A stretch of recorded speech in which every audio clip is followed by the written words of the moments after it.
it's an idea that seems to be gaining wider acceptance among the public and politicians. A bill from Solidarity TD Ruth Coppinger has the support of everyone except the government. Ruth, good afternoon to you. Hi, how are you? How many fur farms are there in Ireland? There's only 3 left, and they're based in Laois, Kerry and Donegal.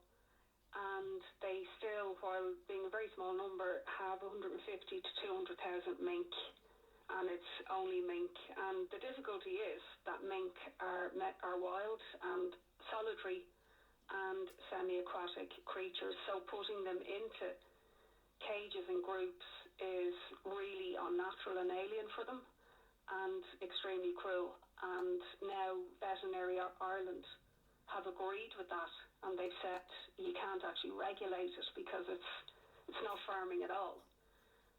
They're gassed after 6 months and their skins are pulled off, and I think Ireland now needs to join the growing list of countries that have banned or are phasing out fur farming.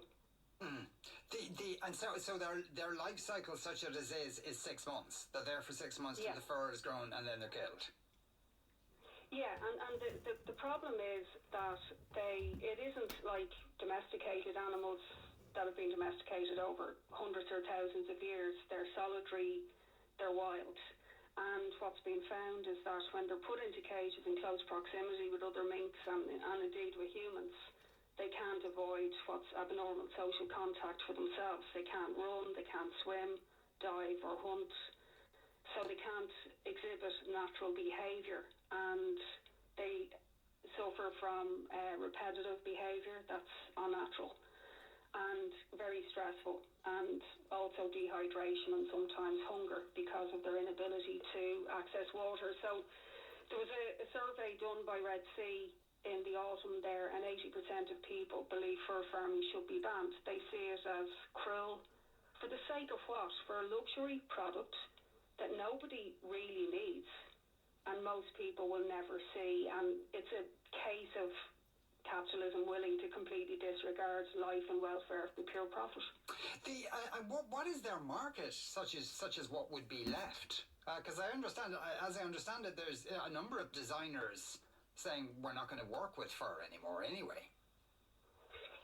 Yeah, well, what's interesting is in the last 3 years in particular, there's been a huge acceleration in the number of fashion houses that are going for free. The latest being Prada just last week.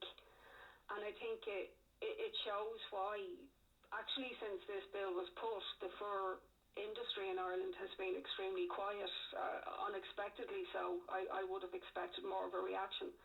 They're not really, as I understand it, profiting right now because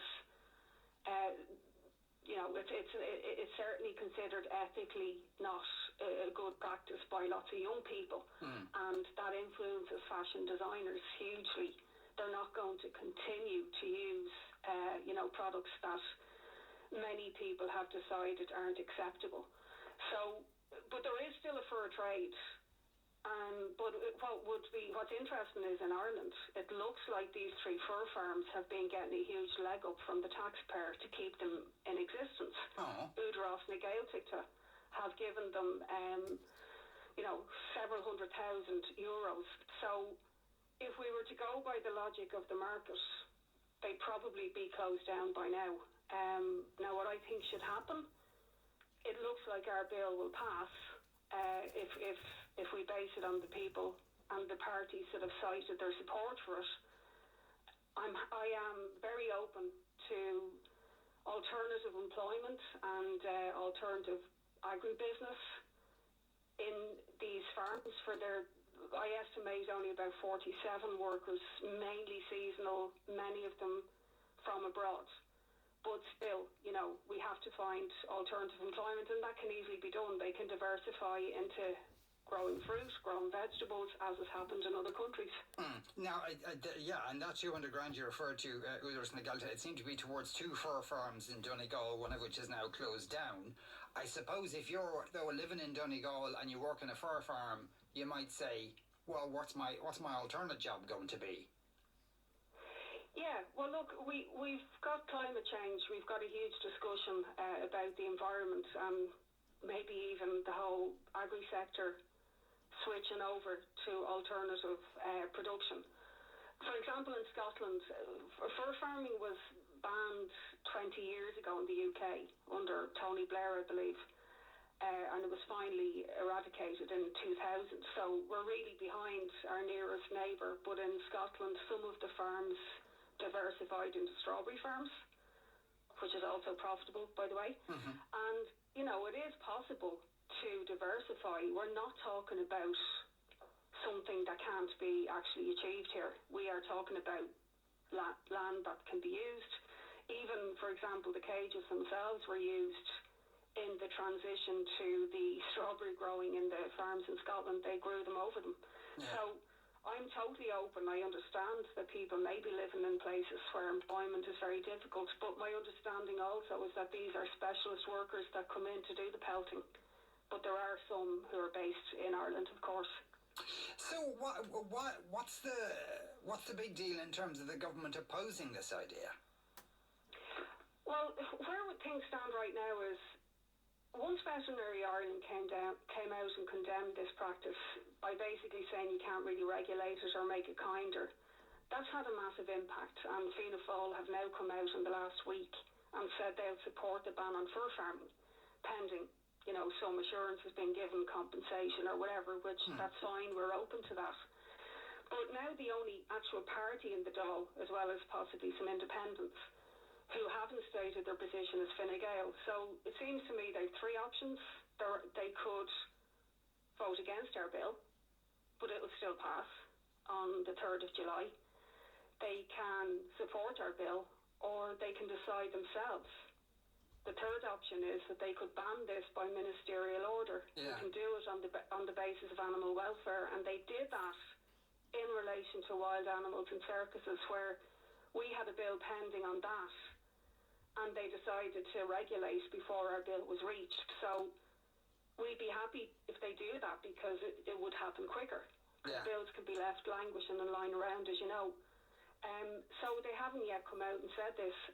So we want to continue the pressure on them, and I'd ask listeners too. The ISPCA and ourselves are going to have another press conference about this week. And we need to join the growing list of countries that have banned this, which even, you know, countries like Norway, which would have a huge fur trade, are phasing it out now. If the bill passes, then does the government have to ban fur farming? Or can they kind of delay on that?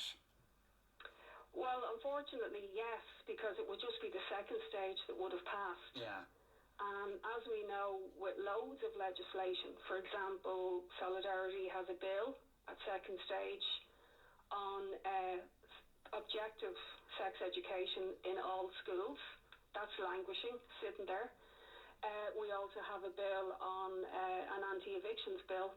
And what the government tends to use, as you may have been reading in the last few days, is this really undemocratic manoeuvre of this money message, which was something that was only meant to be used in exceptional circumstances. Now they're using it to block a whole series of progressive environmental bills, for example. So that's why, yes, it could still continue until the whole bill would go through all stages, which can take a while for it to happen. Look, they need to not be a laggard now in terms of animal rights. They need to move on and just recognise that the momentum is in favour of this bill. Ruth, thanks very much for speaking with us today. That's Ruth Coppinger there, Solidarity TD for Dublin West. We're going to take a break after that. We're kind of off a piece with this. How Mel